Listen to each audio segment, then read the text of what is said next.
Hello there. Welcome to session 2 of Hastamalakiyam.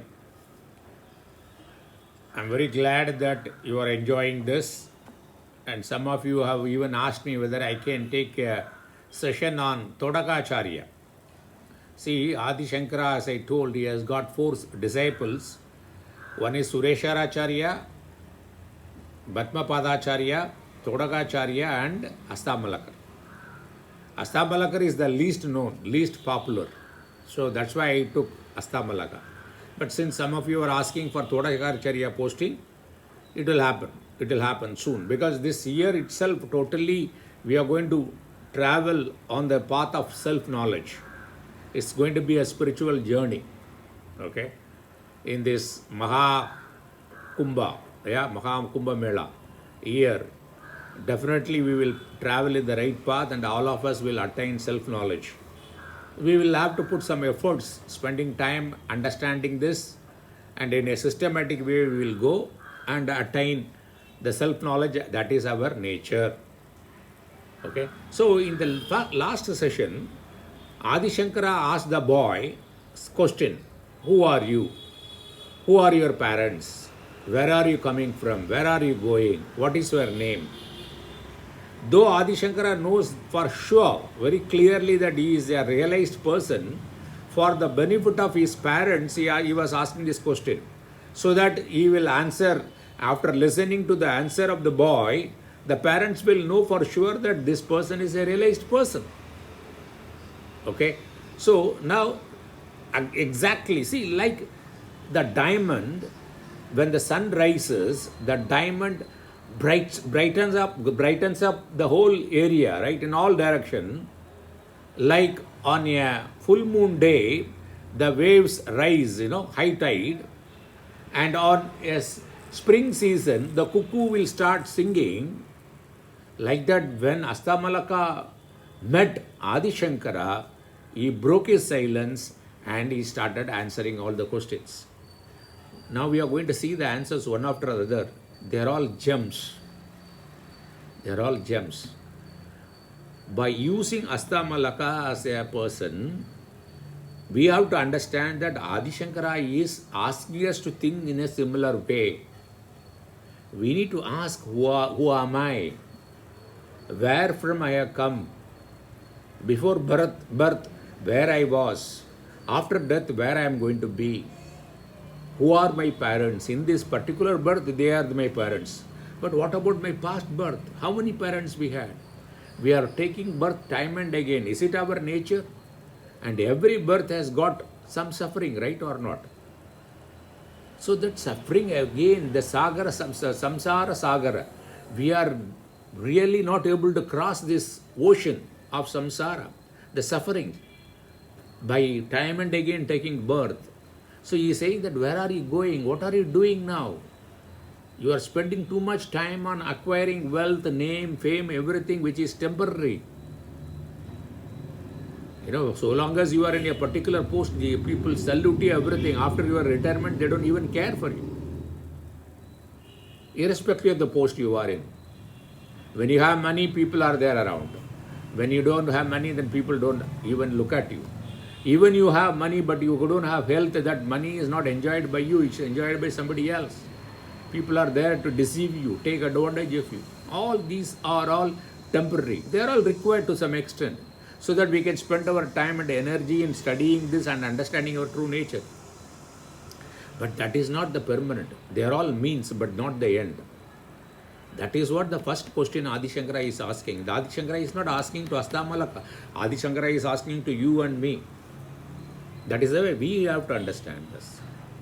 And the way Hastamalaka is going to answer, that way we should also understand and answer to anybody or to ourselves when we ask these questions to ourselves.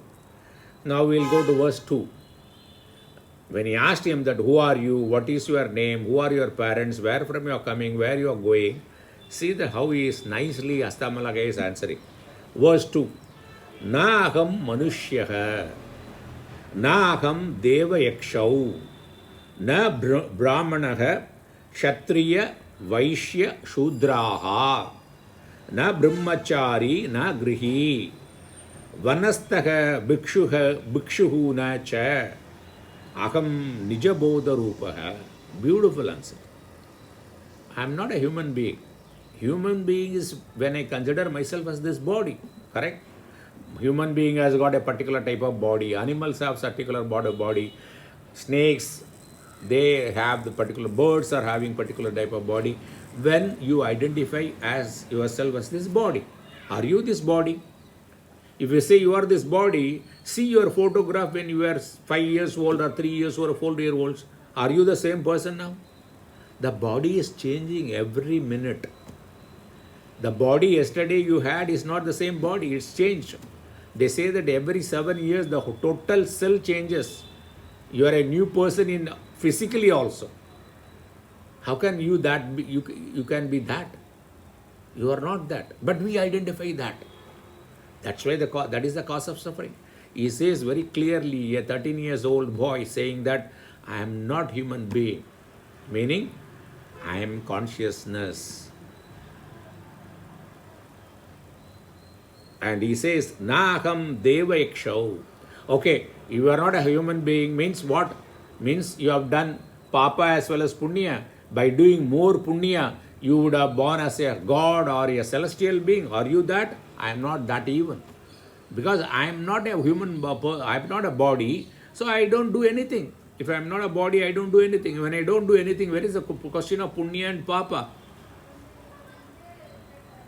So long as you identify with the body, all these things comes. So once you are realized, you can make this statement. Till then you can't say that, okay, I'm not the body, so I'll do. Then you can't even think of doing anything. Only a realized person can appreciate the statement. We need to move towards that. I am not Deva, I am not Yaksha. Yaksha means celestial being, I am not God. Because they are also taking birth, they stay there for some time and they die. They don't have a permanent life.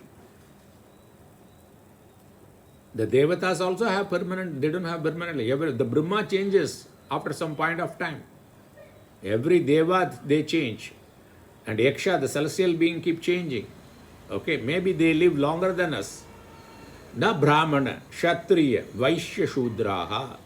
These are all the categories based on the place of birth, to whom we are born and the activities we do. I am not the activity what I am doing. I am not Brahmana. Brahmana means a person who is engaged in acquiring knowledge and disseminating and propagating this Atma Jnanam, the spiritual knowledge. I am not that. I am not Kshatriya. Kshatriya is one is supposed to protect and rule, administer everybody. You will take care of all other people. You will regularize things. You will systemize things. You will put rules and regulations and ensure that they are followed so that there is a peace in life. There is an order in life. I am not Vaishya. I am not a person who is producing things, who is involved in agriculture or any productions, all commerce, business. I am not Shudra. I am not a service provider. I am not that. These segregation are all based on what type of activity I do. I am not the body, then where is the question of the activity involved? I am not a brahmachari, different stages of life. Our life is categorized into 4 stages. Brahmachari, when one is supposed to study up to the age of, in olden days, the people used to go to Gurukula and up to the age of 25, they used to learn from a guru. The guru, based on the temperament of the person and the preparedness of the person, everybody will customize the education. Unlike today, there is a standard education for everybody. The people are different. Their preparedness is different. Their understanding capacity is different. How can we have the same level of education for everybody? You need to customize. And okay, you have a standard, then how can you grade them based on their exams? Because you are asking, it's like asking a fish to fly and a bird to swim. Give you the same examination. You are giving an examination of swimming to both the fish as well as bird. Fish will definitely do better. Similarly, another subject is flying. The bird will fly, but fish cannot fly. This is a very indiscriminate way of judging a person because everybody is unique. Yeah, some basic level you need that learning of everything. But just judging them totally 100% based on the particular subject, it is doing injustice to the human being and the creation for that matter. How can you say that bird is better on the exam of just because only one exam of flying, and fish is better because of one exam of swimming? And if you give the suppose two subjects, then you will fail the fish on flying and fail the bird on swimming. Both are failing then. It's not that, no. So brahmachari is the stage of life where up to the age of 25, people used to learn more about themselves. Also other arts also. Predominantly the nature of themselves. Then grihastha. Then they get married. Then they have children. The grihastha is supposed to take care of other stages. Brahmachari stage, vanaprastha, and sannyasi, the grihastha has to take. So he is very important because he takes up the other three stages. Then the next, so 0 to 25 is brahmachari, then 26 to 50 is grihastha, then 50 onwards to 75, you have to contemplate on your true nature. Means you have to contemplate all time, but you have to spend more time. I believe if you are retired, you should spend minimum 40 hours a week on this, contemplating your true nature. Accordingly, you have to study the scriptures, spend time, discuss on that matter, watch video on this matter, minimum 40 hours a week. Because you have 24 hours a day, 8 hours you remove it for sleep. So 16 hours you have. 16 into 7 is 102 hours. 102 hours, 30 hours minimum you should study on this. If you are retired. If you are not retired, at least 15 hours a week, 2 hours a day you should spend on this. Because you cannot say that I will do it after retirement. It will be too late. We don't know whether we are going to live that long. So, I am not a brahmachari, I am not a grihastha, I am not a vanaprastha, a person who is contemplating. I am not a sannyasi. Sannyasi is not a thing, the person who is wearing a orange color dress, robe. A person mentally not attached to every worldly things, worldly matters. He doesn't mind letting go of everything. He knows what is permanent and what is not permanent. And he has got a vairagya to let go not permanent, unpermanent things, impermanent things. These are the 4 stages. I am not that. Then who am I? Aham nijabodha rupaha. I am of the nature of self, knowing my self-knowledge. I know my true nature. That is me. What a beautiful answer from a 13-year-old boy. How matured he is. Now we will see one more verse. Verse number 3. Nimittam manaha chakshuhu adi pravattau.